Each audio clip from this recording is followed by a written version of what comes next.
सबसे पहले सभी को राम राम। आज हम क्लास 10 के संजीव डेस्क वर्क में मॉडल पेपर नंबर 3 का क्वेश्चन नंबर जो 10 है वो हम यहाँ पर हल करेंगे। तो ये जो प्रश्न हमें दिया गया प्रश्नावली 8 का है और इस सवाल में हमें एक चीज का ध्यान रखना है कि हमें त्रिकोणमितीय जो सारणी है उसके सभी मान ज्ञात होने चाहिए। जब भी ये पेपर में जब भी ये सवाल आए तो हम रफ में सारणी बनाकर देख सकते हैं और वो बड़ी ध्यान से बनानी होगी हमें यहाँ सबसे पहले इस प्रश्न में चाहिए सेक 30 का मान। स्क्वायर करना वो हम कर लेंगे, लेकिन सेक 30 का मान अगर हमें याद होगा तो हम लिख सकते हैं 2/√3 और उसके ऊपर क्या दिया हमें स्क्वायर, फिर है प्लस। यहां पर कोसेक 45 डिग्री का मान हम लिख देंगे √2 और उस पर भी क्या करना हमें स्क्वायर और ब्रैकेट। फिर यहां दोनों ब्रैकेट के बीच हमें पता है किसका निशान होता है, गुणा का। ना लगाए तो भी होता है, 2 है उसके साथ कोस 60 डिग्री, तो कोस 60 डिग्री का मान हम लिख देंगे 1/2 है। यहां पे कोई स्क्वायर नहीं है तो हम भी नहीं लगाएंगे। फिर है प्लस साइन 90 डिग्री का मान होता है 1 और प्लस में tan 45 डिग्री जो हमें दिया गया है उसका मान होता है 1। ये हमें ध्यान रखना है। तो अब हम ध्यान से आगे देखते हैं हमें क्या करना है। सबसे पहले यहां पर 2/√3 है उसका स्क्वायर करना, तो 2 का स्क्वायर तो होगा 4 और √3 का स्क्वायर होगा सिर्फ 3। अब इसके बाद हमें क्या करना है, यहां पर फिर आगे प्लस है और √2 का वर्ग करना जो होता है सिर्फ 2, ब्रैकेट क्लोज। यहां पे देखो जब भी गुणा का निशान और बट्टे की संख्या भी दे रखी हो तो हम उसको काट सकते हैं, वरना 2 की गुणा 1 से 2 1 कम 2 और 2/2 कट जाते तो क्या बचता 1। तो यहां पे हमारे पास है 1 और यहां पे 1 और 1 दोनों जुड़ के कितने हो गए 2। तो वैसे दोनों जुड़ने पे ये 3 ब्रैकेट खुल जाएगा और यहाँ पे गुणा का निशान आ जाएगा। और इसको सॉल्व करने का तरीका ये है कि जब भी बट्टे में कुछ नहीं हो तो 1 लगा दो और प्लस माइनस हो तो बट्टे वाली संख्या क्या लेते हैं हम, एलसीएम। तो 3 और 1 का एलसीएम होता है 3। 3 का 3 में भाग 1 बार और 1 की गुणा 4 से 4 प्लस 1 का 3 में भाग 3 बार और 3 की गुणा 2 से करेंगे तो 6। 4 और 6 हो गए हैं 10, भाग में है 3 और गुणा में भी 3। 3 से 3 कटा तो क्या बचेगा 10, जो हमारे सवाल नंबर 10 का भी उत्तर ही है 10।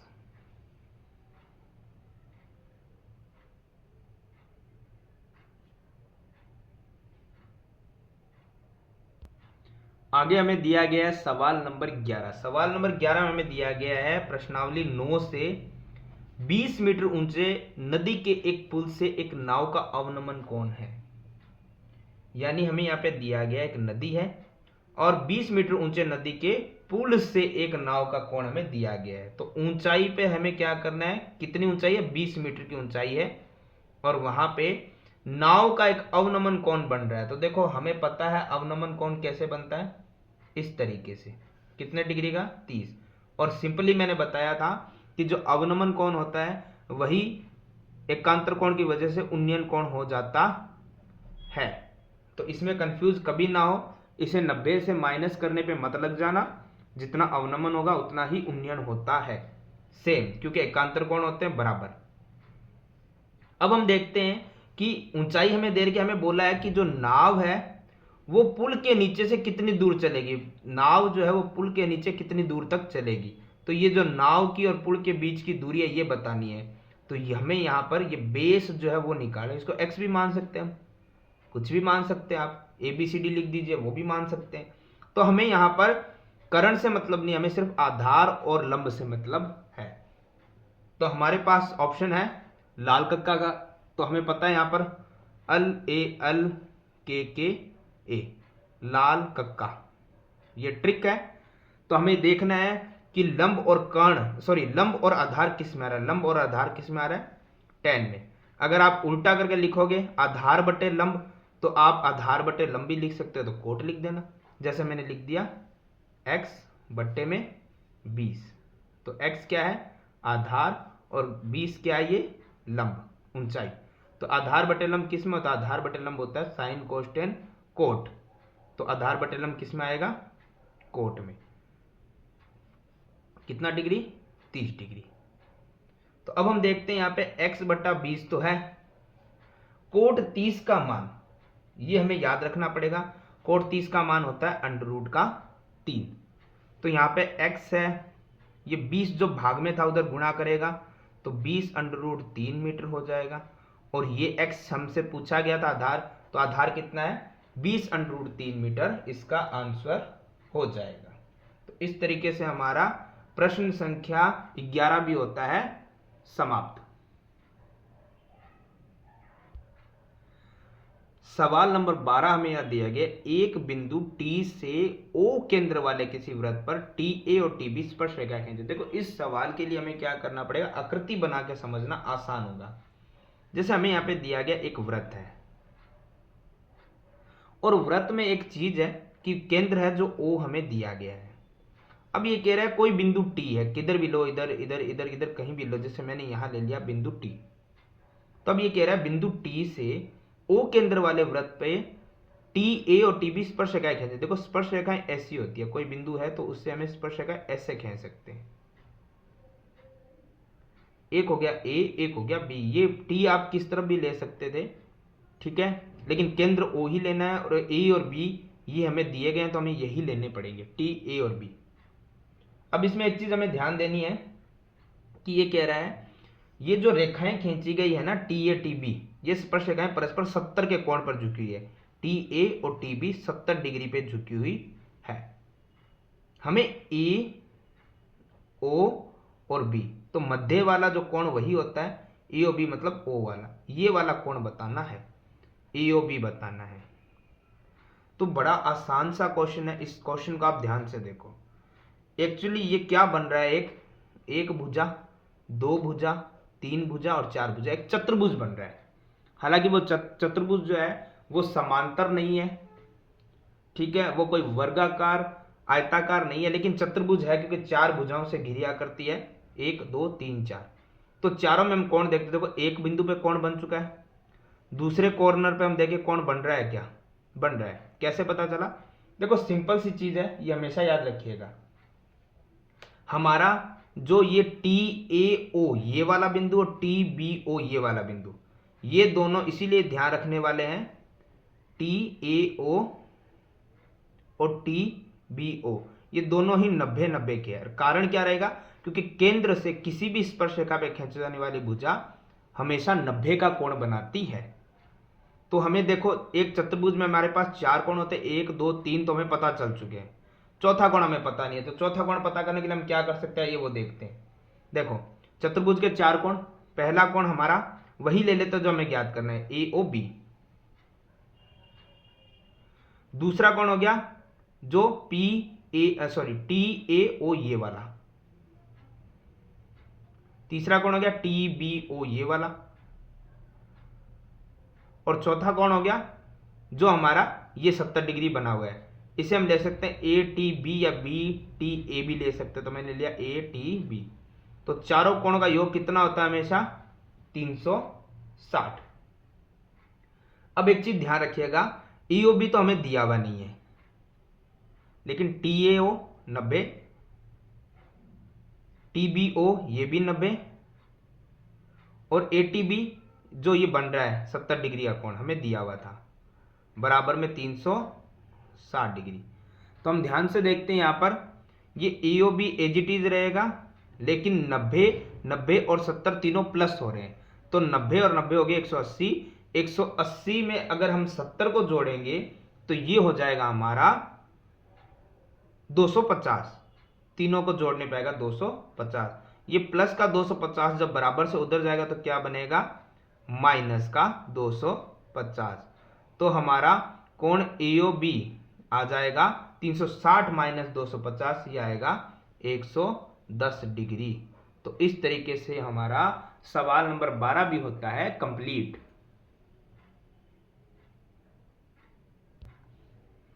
अब हमें दिया गया है सवाल नंबर 13। सवाल नंबर 13 में हमें दिया गया है 7 सेमी वाला त्रिज्या वाला एक वृत्त है। तो सबसे पहले हम एक वृत्त बना लेते हैं, ये रहा, जिसकी त्रिज्या कितनी है, 7 सेमी। और साथ में हमें दिया गया 7 सेमी त्रिज्या वाले वृत्त में कोण है 120 डिग्री। तो हम यहां लिख देते हैं 120 डिग्री का एंगल। और यहां पे हमें क्या करना है, दीर्घ त्रिज्याखंड का क्षेत्रफल ज्ञात करना है। अब हम देखते हैं दीर्घ त्रिज्याखंड का क्षेत्रफल होता कैसे है। देखो इसका वैसे तो फॉर्मूला होता है जो हमने लिखा होगा प्रश्नावली करते वक्त, अगर नहीं भी लिखा हमने ये 11वीं प्रश्नावली से, तो याद करके हमें लिखना पड़ेगा दीर्घ त्रिज्याखंड का क्षेत्रफल।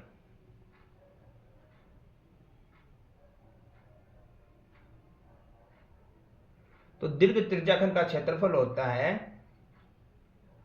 पाई आर स्क्वायर और 360 डिग्री माइनस थीटा, यानी जो भी कोण हो, और बट्टे में 360 डिग्री। इस तरीके से हम निकाल सकते हैं। वैसे इसका एक तरीका और भी है, वो भी हम बता देंगे, लेकिन सबसे पहले हम इसे समझ लेते हैं। तो देखो पाई की जगह हम पाई का मान रखेंगे, कितना दिया गया हमें 22/7। देखो पाई का मान 22/7 होता है, लेकिन दिया होना से मेरा मतलब ये है कि कई बार हमें यहाँ पे निर्देश में दिया होता 3.14 भी, तो अगर वो दिया तो हम वो लिखेंगे, वरना पाई का मान नॉर्मल जो होता है वही लिख देंगे। फिर आता है आर का स्क्वायर। तो आर हमारे पास कितनी है यहाँ पर 7 सेमी, तो त्रिज्या कितनी थी 7, तो स्क्वायर का मतलब 2 बार 7 लिख देंगे। और गुणा में 360 में से थीटा घटाना है, तो देखो 360 डिग्री माइनस थीटा मतलब कोण कितने का दिया हुआ था 120 का, और बट्टे में 360 डिग्री।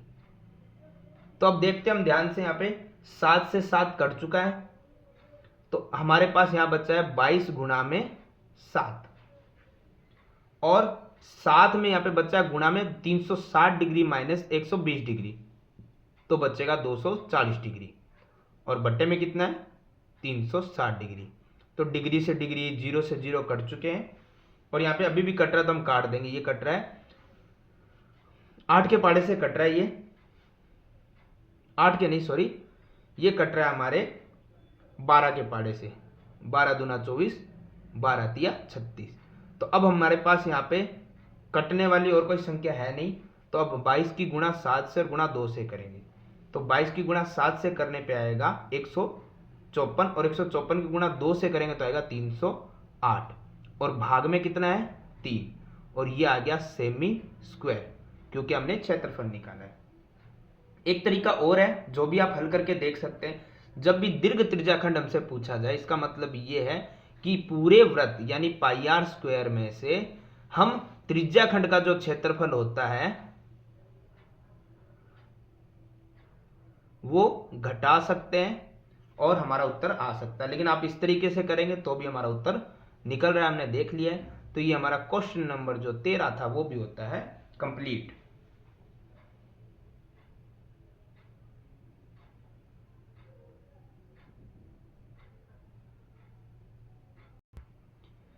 सवाल नंबर 14, ये खंड स का पहला क्वेश्चन है, यानी कि ये 3 नंबर के क्वेश्चन आने शुरू हो जाएंगे अब, और इनके अथवा में भी आएंगे। तो पहले हम 14 का जो पहला क्वेश्चन है वो करते हैं।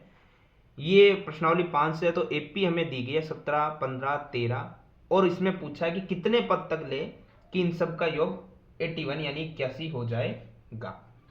तो देखो इसके लिए हमें सिंपल करना पड़ेगा। पहले हमें जो दिया गया वो लिख लेते हैं। हमें यहाँ पर दिया गया प्रश्नानुसार ए दिया गया है 17, उसके बाद हम डी निकाल सकते हो, तो डी निकाल लेते हैं A2 माइनस A1, तो A2 माइनस A1, तो हमारा डी भी आ गया माइनस का 2। इसके बाद में हमें यहाँ पर दिया गया है इन सभी का योग, और ये पद कितने वो नहीं पता हमें, लेकिन इनका योग हमें दिया गया, तो ये SN हो जाएगा हमारा टोटल। तो हम क्या करते हैं यहाँ पर, अगर हमें योग दिया हुआ है या कोई अंतिम पद दिया गया तो हम उसी का फॉर्मूला लगाते हैं। तो योग दिया गया है तो SN का तरीका का फॉर्मूला हमें याद रखना पड़ेगा n/2, और उसके साथ होता है bracket 2a plus n minus 1 गुणा में d। तो SN हमें यहाँ दिया गया 81 है, लेकिन पद तो हमें पता ही नहीं है, वो तो वैसे का वैसे ही रहेगा। अब इसके साथ हम ध्यान से देखते हैं, यहाँ पे है 2 और a हमारे पास कितना था 17, प्लस n माइनस 1 हमें पता नहीं है, और d हमारे पास था माइनस का 2, तो हम लिख लेते हैं। अब जो सॉल्व हो पा रहा है हम कर देंगे, जो नहीं आ रहा वैसे का वैसे हम लिख देंगे। एक बार हम क्या करेंगे, ये 81 भी ऐसे ही रहेगा और बराबर में n/2 भी ऐसे का ऐसे ही रहेगा। यहाँ पे देखो 2 की गुणा 17 से करने पाएगा 34 प्लस, और यहाँ पे हम देखते हैं ध्यान से कि यहाँ पर इसको हम सॉल्व कर लेते हैं। वो कैसे होगा वो देखो, 2 की गुणा जब n से करेंगे तो 2n हो जाएगा, लेकिन यहाँ पे एक चीज ध्यान रखिएगा, माइनस और प्लस क्या आ जाएगा, माइनस। फिर हम देखते हैं 2 की गुणा करनी है 1 से तो होगा 2 एकम 2, और माइनस माइनस क्या हो जाएगा, प्लस, ब्रैकेट क्लोज। अब हम देखते हैं यहां पर कि देखो बराबर के इधर जो ये 2 भाग में है, वो भाग से जब इस तरफ आएगा तो किस में आ जाएगा, गुणा में। या फिर हम एक चीज और कर सकते हैं, कॉमन ले सकते हैं, जैसे 81 को हम रख देते हैं n/2 कर देते हैं। ये मैंने इसीलिए बताया कि आप इस तरीके से कर सकते हैं, लेकिन पहले हम इसको सॉल्व कर लेते हैं कि कॉमन आ रहा है या कुछ आ रहा है, तो हम देख लेते हैं। फिलहाल देखो 34 पहली संख्या और एक संख्या ये रही, 34 और 2 दोनों प्लस के हैं, तो दोनों प्लस के हैं तो क्या हो जाएंगे 36, और ये प्लस माइनस क्या हो जाएगा, माइनस, तो हम लिख देंगे माइनस और 2n का n। अब देखो 81 बराबर n/2 तो चल ही रहा था, अब इसमें से कुछ कॉमन आ रहा है क्योंकि जो सॉल्व होना था हो गया है, तो इसमें कॉमन क्या आ रहा है, 2 ही आ रहा है, तो कॉमन बाहर ले लेते हैं। अब ध्यान से देखते हैं हम, 2 कॉमन चला गया तो 36 में से 2 कॉमन जाएगा तो क्या बचेगा 18, कॉमन का मतलब भाग लगा दीजिए। 2 से 2 चला गया तो क्या बचेगा n, ये 2 से 2 कट चुका है, तो हमारे पास यहाँ पे है 81 बराबर में, और अब हमें क्या करना है, इसी को यहाँ पर सॉल्व करना है। हमें यहाँ पर सिंपली दिया गया है, एक समीकरण बन रही है, तो समीकरण को हम निर्माण हमें करना पड़ेगा। कैसे, यहाँ पे n की गुणा हो रही है 18 से, तो कितना आएगा 18n, माइनस n की गुणा हो रही है n से, तो कितना आ जाएगा n², तो ये हम लिख लेते हैं।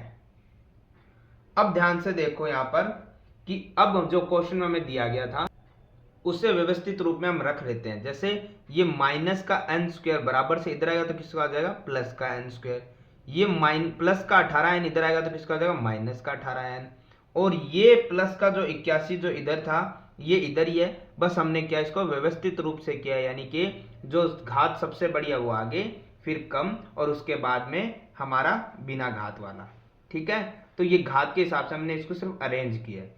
अब ध्यान से देखो, ये हमारी द्विघात समीकरण बन गई है, तो इसको करने का तरीका सिंपल सा है। हमें क्या करना है, यहाँ पर जो n² और 81 जो पहला पद और आखिरी पद है इसको गुणा तो करना ही करना है, पर लिखना एज इट इज वैसे का वैसा ही है। अब हम क्या करेंगे, 1 की गुणा 81 से करने पे क्या आएगा, 81 ही आने वाला है। और अब हम इसे क्या करेंगे, वहां पे अभाज्य गुणनखंड करेंगे, किसका, 81 है तो 81 का ही। तो देखो इसमें 2 का भाग नहीं जा रहा है, लेकिन 3 का जा रहा है, 3 दूना 6, 3 7 21, फिर 3 का जा रहा है, 3 निम 27, फिर 3 का जा रहा है, 3 3 और फिर 3 का जा रहा है, 3 एकम 3। तो हमारे टुकड़े ये बने हैं 3 गुणा 3 गुणा 3 गुणा 3, लेकिन हमारे पास 4 संख्याएं लिखने की जगह नहीं है, सिर्फ 2 ही संख्या लिखनी है, तो हम इसको कर देते हैं 3 3 9 और 3 3 9, तो 2 संख्या आ गई है। तो देखो दोनों बराबर है तो हम लिख सकते हैं 9, और बीच वाले पद के साथ था n, 9 और n। अब इसके आगे जो है वो बड़ी संख्या के आगे आता है, लेकिन दोनों बराबर है तो हम किसी के आगे अब भी माइनस लगा सकते हैं, और हमें 18 चाहिए तो 9n और 9n ये माइनस और ये माइनस करेंगे तभी जुड़ के यहाँ पे 18n आ पाएगा। तो 4 पद है, तो अब हमारे पास क्वेश्चन यहाँ पे हो गया एकदम आसान। पहले 2 पद में कॉमन क्या है, n, तो देखो n² में से n गया तो बचेगा n, माइनस n से n गया तो बचेगा 9, यहाँ पर बीच वाला निशान आ गया, दोनों में कॉमन क्या है 9, तो देखो यहाँ पे बचेगा n और माइनस और अंदर प्लस क्या होता है माइनस, 9 से 81 कॉमन चला जाएगा तो कितना बचेगा 9, कॉमन मतलब संख्याओं का संख्याएं भाग देने पे जो बचेगा वही। तो दोनों ब्रैकेट कॉमन आ गया n माइनस 9, तो बचा क्या है n, ये कॉमन आ गया, बचा -9, और यहाँ पे भी आ गया कॉमन। तो देखो वैसे जो दोनों ब्रैकेट हमारे बने वो ऑलरेडी दोनों बराबर सेम ही बन गए हैं, तो अब हम क्या करेंगे, इसे कंप्लीटली करते हैं। बराबर में 0 है, n माइनस का 9 बराबर से इधर आएगा तो प्लस का 9, ये भी n माइनस का 9 बराबर से इधर आएगा तो प्लस का 9 आ जाएगा। यानी कहने का मतलब n बराबर 9 ही आएगा। और हमसे वो पद कितने थे जिनका योग 81 है वो पूछा गया था, तो पद आ रहे हैं 9 जिनका योग कितना आएगा 81 आने वाला है। तो ये हमारा क्वेश्चन नंबर जो 14 था वो होता है समाप्त।